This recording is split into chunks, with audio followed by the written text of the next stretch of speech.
Hello there all. Thank you for watching this video. This is Kieran here, back with another video with the Cyber Sector Initiative Zone for another channel video to be made. So I have another CompTia Security Plus Certmaster performance lab that I will be doing for this channel. I have some other labs that I'm going to be working on, so I'm going to progressively get them done and then try to get them all uploaded onto the channel sooner than later. So yeah, let's get right into it with this particular lab. What we will be doing today, we will be doing an assisted lab which is called Perform System Configuration Gap Analysis. So let's get right into it. Alright, here we are. We have a pretty interesting lab today. So our scenario is that we are a security team member of Structurality Incorporated. You are working to improve your organization's security stance, period. And often the best path to secure IT infrastructure starts with thorough planning and analysis. You will perform a gap analysis of the current configuration of a system against a security template. In this lab, you will use security templates to manage a Windows Server configuration, which will entail using the Microsoft Policy Analyzer to perform a security baseline template review and gap analysis. So basically what we are going to do is we're going to understand certain network frameworks with performing gap analysis, and as we conduct this particular function, we are trying to look for a certain framework with the baseline, the security framework, and all the proper documentation functions to see what we will be doing. But as we progress in this exercise, we will begin to understand what we are trying to look for. So let's just get right into it. This shouldn't be too difficult for me. I had completed it before, but I wanted to show this for the content for the channel. So yeah, let's start. Alright, so we have to start here at PC10, and then once we do this, we have to do Control-Alt-Delete so we can get logged into the other user. So we click on other user, we have to put in the username called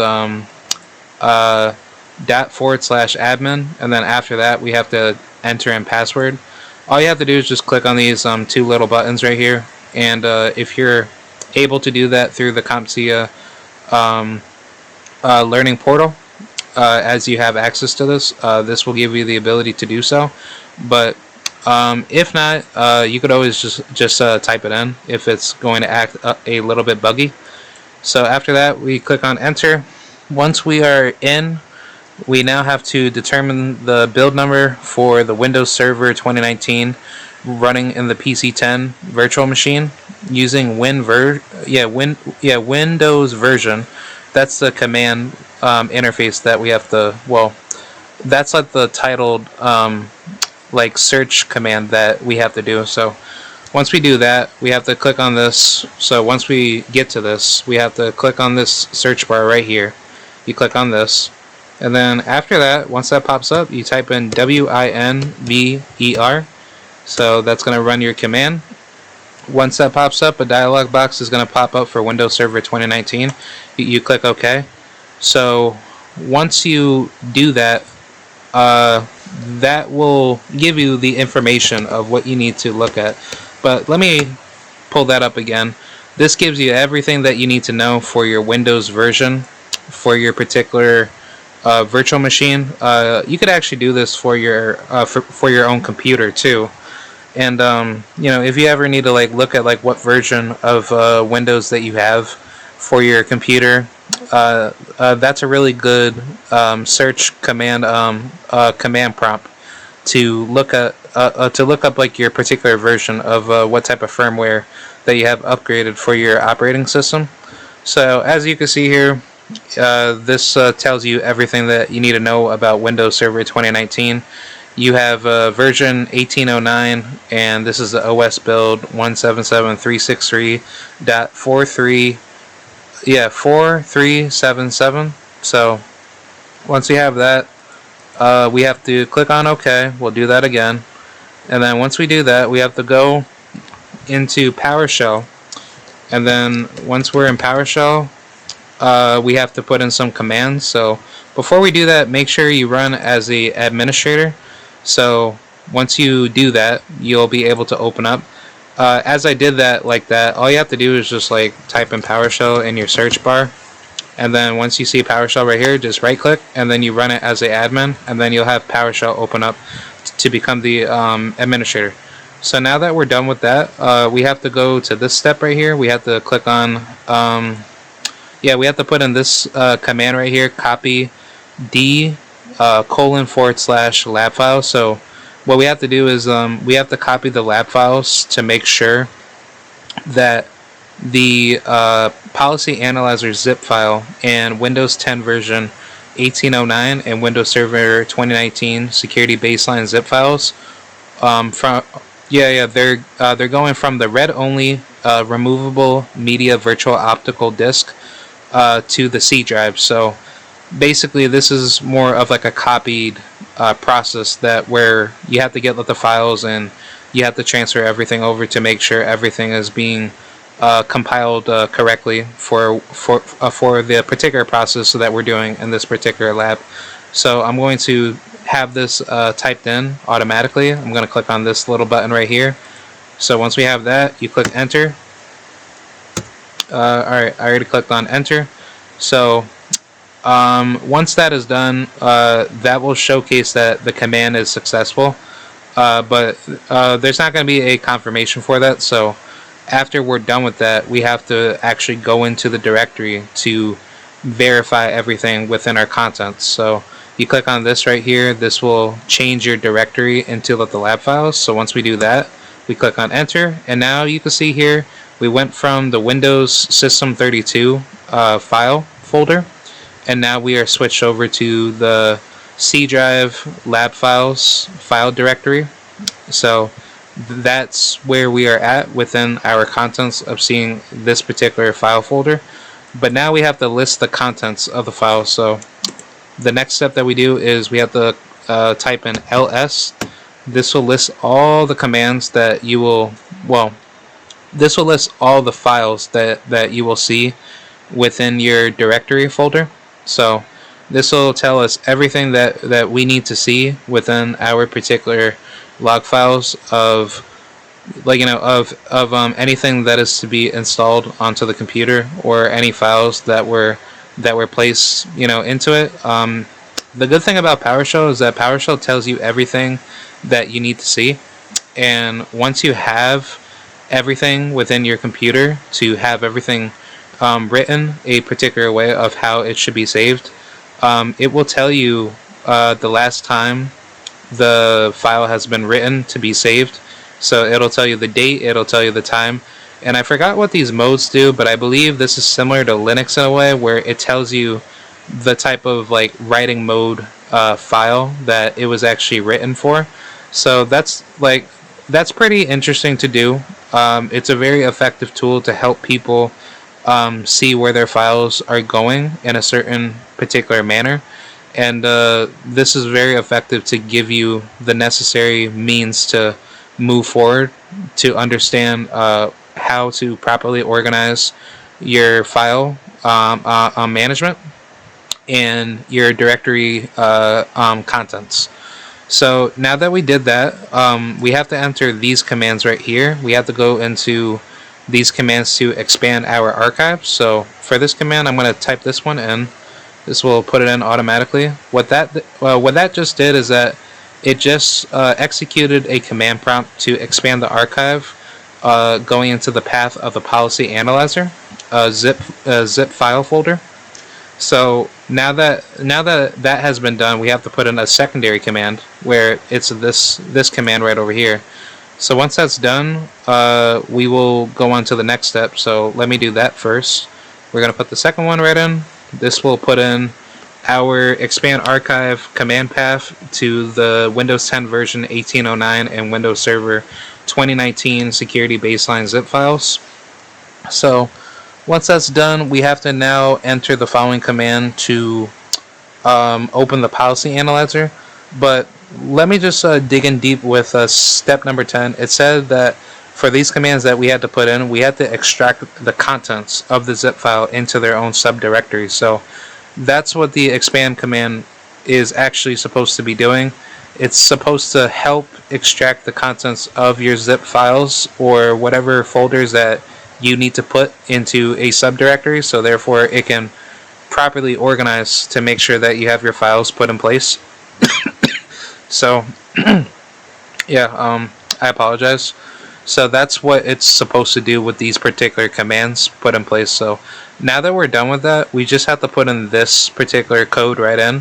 So we have to type this command in. So this will open up the policy analyzer application so we can see what we need to see. So let me put that in. We have that. So now that should be put in place. Yeah, so this is going to be a little bit tricky to do. Give me 1 second. I just need to understand what's the possible way to kind of get this fit to the screen, because I had a little bit of an issue with this and I don't like how CompTia likes to set this up. So give me 1 second. I'm going to have to figure out a way to get this properly adjusted, so please give me 1 second. I apologize. Okay, I figured out the issue. So what you have to do is that you have to basically like set your screen to full screen, and how you do this is that, let me just exit full screen. So if I like try to like run the application again, like it does pop up for me, but what you do is that try to work with this and try to first click on this button right here, fit Windows to machine. So what that will do is that will try to attempt to fix like your documented file. Well, any file application that you try to use to properly display everything. So once that's done, try to hit full screen, and that will try to help, you know, like expand the window that you're trying to open for your application to be displayed. But before you do that, make sure that you can try to like reconnect with the system, because that will sometimes help. But that's how I did it last time, and it was a little bit tricky to do so. But if you ever have any issues, be sure to contact me through the YouTube comments, and then I can give you my personal Discord if you want to discuss about the issue, and I can help anybody that needs help with that particular issue. But yeah, basically like how the file application was to be opened up, it wasn't showcasing like the whole imagery of the dialog box. So what I had to end up doing is that I had to click on this computer little button right here, and I first clicked on this button to fit the window to machine, and then you click on reconnect, and then after that try going into full screen mode and then just run the same command, and then this will open up your dialog box a lot more clear. I didn't want to have to like show that to you for this particular video for anybody watching, because I didn't want to eat up a lot of time, but that's how I managed to do that. But if you guys want to get any help off of this particular issue, just be sure to contact me through the YouTube comments, and then I can give you my social media information so I could just help you guys out for this particular issue, because I don't like how CompTia tried to set up this lab through Certmaster for Security Plus, and they didn't make sure that the display functions were set accordingly for the software that you needed to open up to finish up the lab. So yeah, sorry about that, but that's CompTia's issue that they had with this particular lab with the display resolution of your applications. So now that you have that particular issue fixed, the policy analyzer should be open. I'm just going to go into full screen so I could just make sure this is being displayed like effectively. Well, actually, this is still doing good right now, so I'll just leave it like that because I still need to look at my objectives. So now that we're done with that, the policy analyzer should now be displayed, and then if needed, minimize the PowerShell window. Alright, I'll do that right now. So now that we're here, we have to maximize it. So this will pop up, and then this will show everything after you've troubleshooted the display resolution of your application to be fixed. So once this is maximized, at the bottom of the policy analyzer window, select policy rule sets in in field. So okay, so once we click on that, okay, we just need to click on, I see what they're talking about.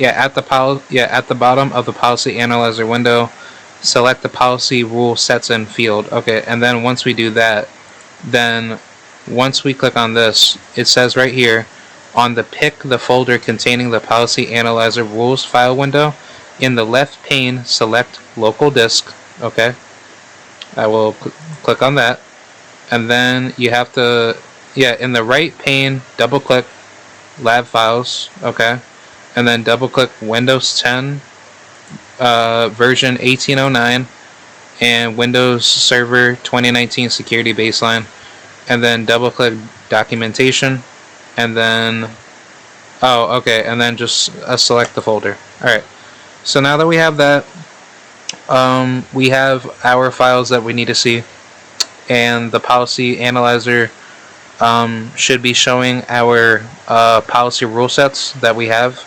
So once we have that, we have to perform a view compare of MSFT-Windows version 1809 RS Windows Server 2019 final using the policy analyzer by marking the MSFT Windows 10 version 1809 RS5 Windows Server 2019 final checkbox.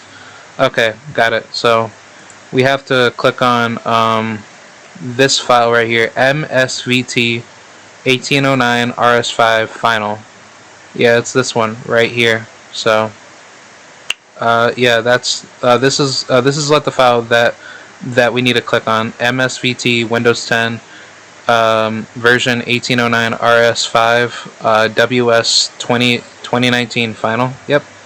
So once we have that, we have to then select view / compare. Alright, I'm gonna do that, and then that will give us our data, and here we are. So now we have to scroll down and list the few policy setting lines. Alright, we have to look at this policy right here. It's called lockout bad count. So if I could find it, that will be good. We have to scroll down the list and look at Okay, so I think we have it right here. There's like so many files. My apologies.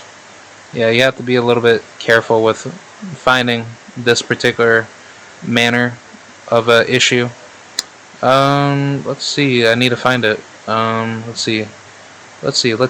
Where exactly is it? Let's see. My apologies. Give me 1 second. I'm just gonna pause the video and then I'll find it for you. Okay, I am back. I found the particular title that we need to see for the policy setting. So now that we found lockout bad count, which is the 9th entry from the bottom of the particular screen. Sorry about that. I was trying to find it. The wording's a little bit very small. So now we have to put in the baseline value for lockout bad count. So now that we see where our baseline value is, it shows right here that it's number 10. And knowing that I've already completed it, I'm just going to put it in. So now we put in 10. And there we go. We have that right there. So after that, we now have to go to the other entry, which is called minimum password length, which is 4th from the bottom.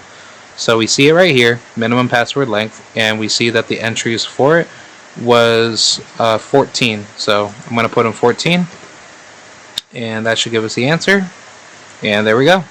Alright, so now that we're done with that, we have to close the policy viewer window. So we're going to get that done. Oh, okay. Oh, yeah, sorry about that. Let me repause and I'll just get that file. Oh wait, hold on. Actually, no, I could just Yeah, I could just bring that file back over.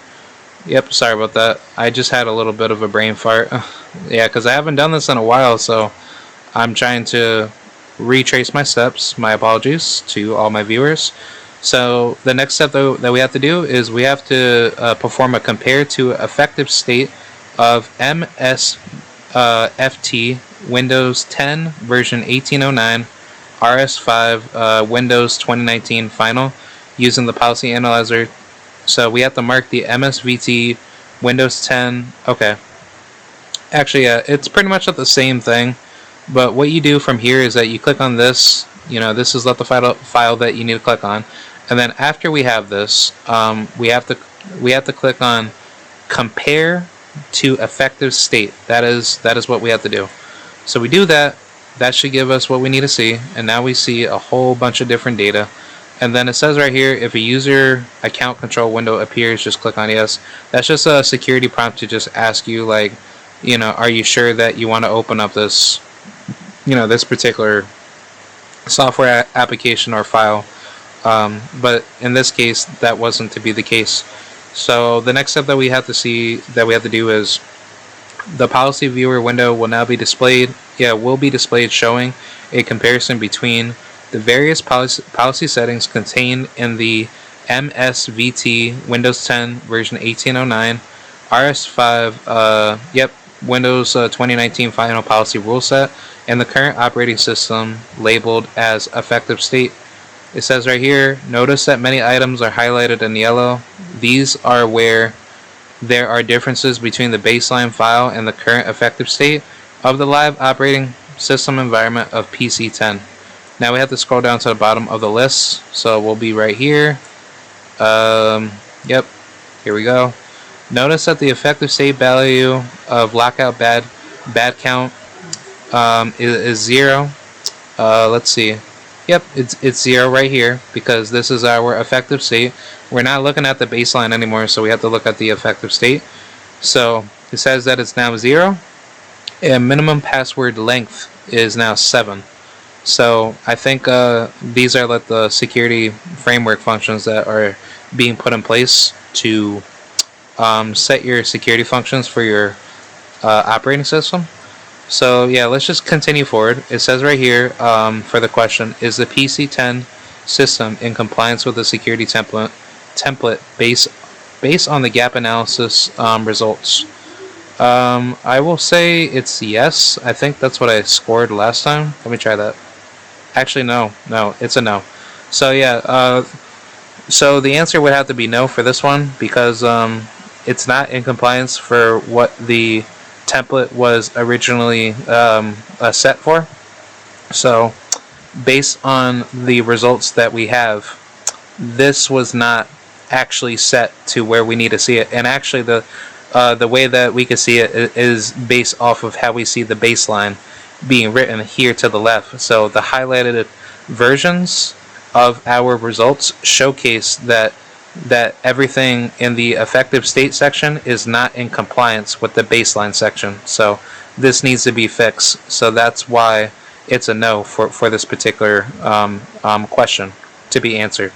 So yeah, I'm going to click on that, and now that we got that, we just have to close the policy viewer window, and I believe that's about it. I'm going to get this done, and I think yeah, now we have to answer questions. So yeah, this is going to be a little bit tough. I haven't done this in a while, but it's always good to get these questions out the way. So I'm going to get these questions, and let's try to see if we can answer them. So the first question is, performing gap analysis forces systems into compliance. I would say, let me try true. I'm going to try that. Actually, no, it's false. I was right. Yeah, because I was thinking in my head it was true, but actually no, it's false. So that's false because you know, you can't force a system to be in compliance by doing a gap analysis. The gap analysis is to be designed to see what issues that your computers or systems are going through, so you can make sure that they are in compliance with the industry regulatory standards depending on what you are organizing within your particular business. So I think that's what the gap analysis is designed to do. So that's why this is false, because you can't force any business systems within any IT structure, whether it's in cybersecurity or any IT function, to be in business, to be in regulatory compliance, whether if it's from a legal standpoint, from a government point of view, or anything to that nature. So that answer is false. And this one is, gap analysis is a process that identifies how an organization's security systems deviate from those required or recommended by the framework. I'm going to try true. I think that's true. Yep, I'm right. So this one's a little bit tricky. Let's see. I'm going to try my best on this one. So, when should gap analysis be performed? Select all that should apply. Let's see. I'm going to try this answer. So, when meeting a new industry or legal compliance requirement. And let's see. I'll try this answer, and then maybe try this one. All right. Yeah. There we go. Yeah. See, like, these questions are a little bit tricky, but you have to just kind of think that through. So for this answer, this question is being asked of, when should gap analysis be performed? The first answer to these three answers is it's when the means of performing a gap analysis of its time frame is when it's when a new industry compliance needs to be met, or a legal compliance, depending on whether if it's like a standard from a industry standard, whether that could possibly come from the SANS institute, or anything to that particular manner of a market industry standard, or a government legal compliance requirement to make sure everything is up to regulatory code.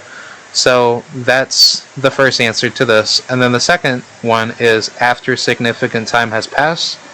The reason why this is important is because within certain structures of business functions, there could be a particular point in time where, if things are not to be updated up to regulatory compliance functions off of a legal standard, or meeting everything up to date to a market industry standard, then that could lead to possible vulnerabilities within your business organization. That could lead to a lot of weaknesses that could potentially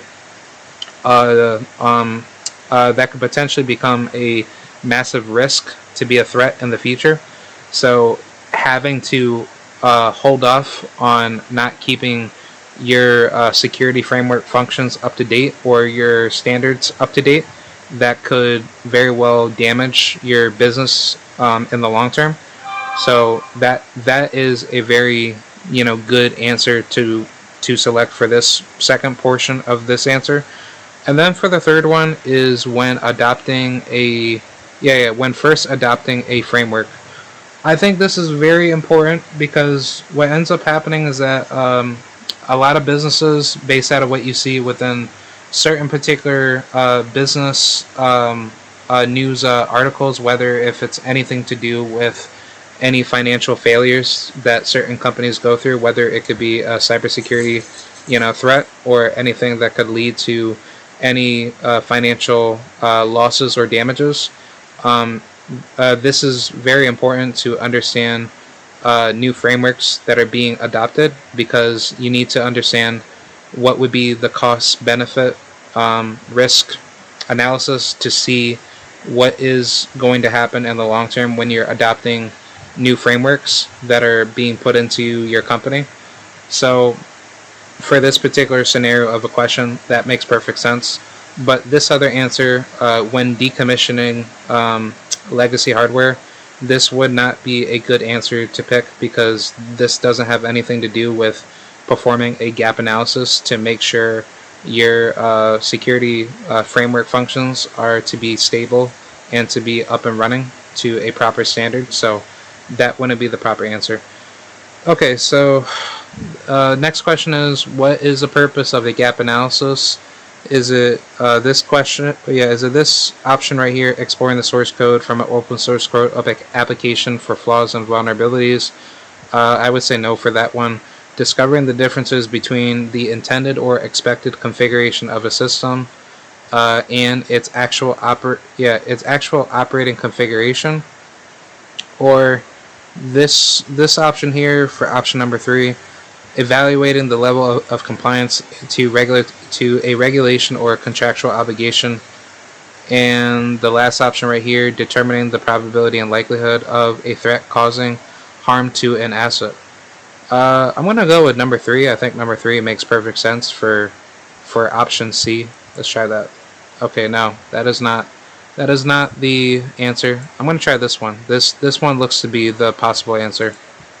Alright, yep, we got this one correct. So, discovering the differences between the intended or expected configuration of a system and its actual operating configuration. Yep, that makes perfect sense, because the reason why the gap analysis would be important for this answer is because you need to see what differences are to be intended or expected within a configuration of your system, and whether the operating system could potentially fail or potentially succeed with new changes. You still need to conduct trial and error methods in order to see what the short-term and long-term benefits or failures of risk that could potentially factor within the particular framework of what you're looking at within your gap analysis. So the last question right here, we have this one: which of the following statements is false in regards to a gap analysis? We have this one: some variations from a baseline may be more secure. Second one is a single security template is sufficient to analyze all systems. And the third one is some variations from a baseline are less secure. And then the fourth one is security template selection should be specific to its product version and build number. I need to think this one out, but before I do that, give me 1 second. I will be right back. Alright, I'm back. Sorry about that. So here is the last question to this. It says right here, my apologies. Yeah, it says right here, which of the following statements is false in regard to gap analysis? So it says some variations from a baseline may be more secure. A single security template is sufficient to analyze all systems. Some variations from a baseline are less secure. And security template sections should be specific to its product version and build number. So I probably would say maybe this one. I think the first one. I'm going to go with that. Actually, no. Alright, let's see. I'm going to try to go with maybe let's go with the second one. The second one makes less sense. Yep, I was right. Okay, so now that we have that done, before we get onto that, the reason why this answer is correct is because a single security template being sufficient to analyze all systems doesn't make more sense when using a gap analysis, because the gap analysis isn't designed to do those particular functions. So there could be a reason why that is there, but that is very well to be false, because that would cause a particular flaw within that particular tool that we're using. So the second answer is very well false for to answer this particular question for question number 5. So alright, we have that, and yeah, that's pretty much it. I hope you guys enjoyed this video as well as I did, and I have more coming on the way. And be sure to like, rate, comment, and subscribe for more. And thank you very much, and until next time. So thank you. I will see you later. Be sure to have a good day and stay safe, and be sure to be secure. Alright, thank you. Have a good day.